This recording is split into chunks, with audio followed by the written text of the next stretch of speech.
हरे श्री कृष्ण आप सभी को। और मैं पंडित संतोष बाजपेयी आपका पुनः स्वागत करता हूं अपने चैनल एच के एस्ट्रो में। और आज हम बात करेंगे एक अत्यंत महत्वपूर्ण और अंतिम लग्न की। आज हम राशि चक्र की अंतिम राशि जो है मीन लग्न के बारे में चर्चा करेंगे। मीन लग्न जो है वो अति संवेदनशील लग्न माना जाता है और ये राशि जो है एक जल तत्व की राशि है, ये एक सौम्य राशि है, ये एक सम राशि भी है, ये एक स्त्रीचित, यह एक स्त्री राशि भी कही जाती है। ये उत्तर दिशा को इंगित करती है। जिनके जो स्वामी हैं वो देवगुरु बृहस्पति देव हैं। जैसा कि यह राशि चक्र की अंतिम और द्विस्वभाव राशि है जो व्यक्ति को मोक्ष, आध्यात्मिकता और असीमित कल्पनाशीलता के लिए यह प्रतीक मानी जाती है।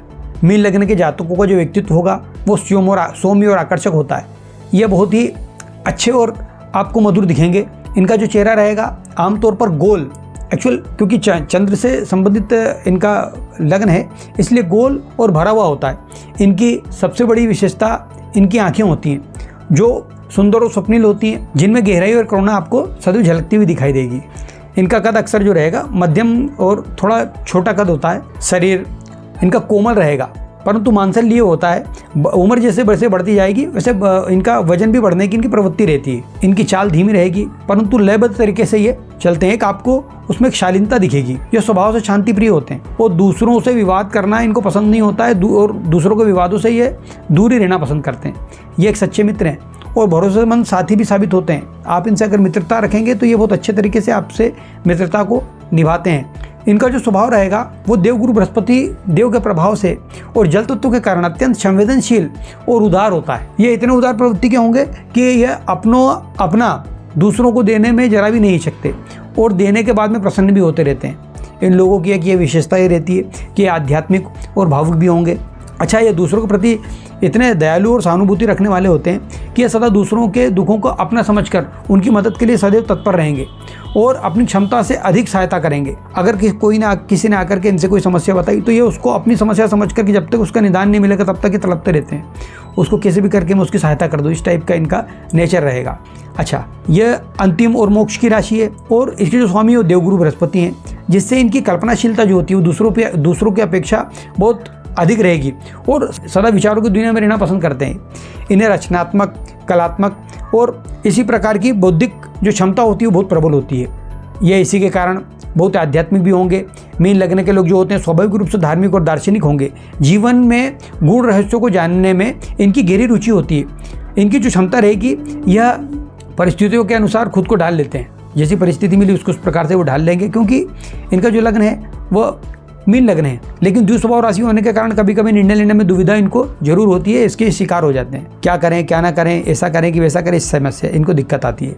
इनके जो रोजगार और करियर की अगर बात करें तो मीन लग्न के जो जातक होंगे उनको क्षेत्रों में बहुत सफल हो सकते हैं जहाँ पर संवेदनशीलता और रचनात्मकता तथा सेवा की आवश्यकता हो। ऐसे जो भी फील्ड हैं, जैसे मान लीजिए कला का क्षेत्र हो गया, संगीत का कार्य कर सकते हैं, लेखन का, फिल्म निर्माण का और फोटोग्राफी के कार्य जो हैं वो बहुत अच्छे तरीके से कर सकते हैं।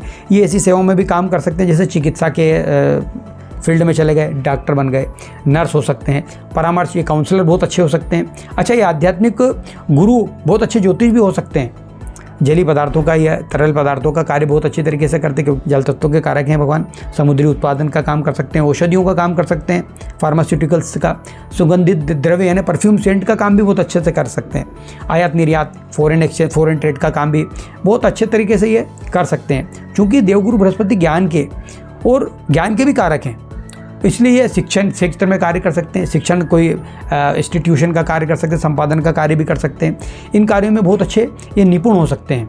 ये ट्रेनर हो सकते हैं, ट्रेनिंग देने के काम कर सकते हैं। अब हम बात करें कि कालपुरुष की कुंडली में मीन लग्न जो है वो पैरों से संबंधित, पंजों संबंधित और प्रतिरक्षा प्रणाली हमारी इम्यून सिस्टम को प्रतिनिधित्व करता है। आमतौर पर इनके पैरों में सूजन हो सकती है, तलवों में दर्द हो सकता है। जल तत्व की राशि होने के कारण इनको कफ की संबंधित समस्याएं भी हो सकती हैं। इनके लिए इनको सदैव सावधानी रखना चाहिए कि ऐसी चीज़ों से बच के रहें कि जिससे इनको कफ का और इस प्रकार का कोई विकार ना हो।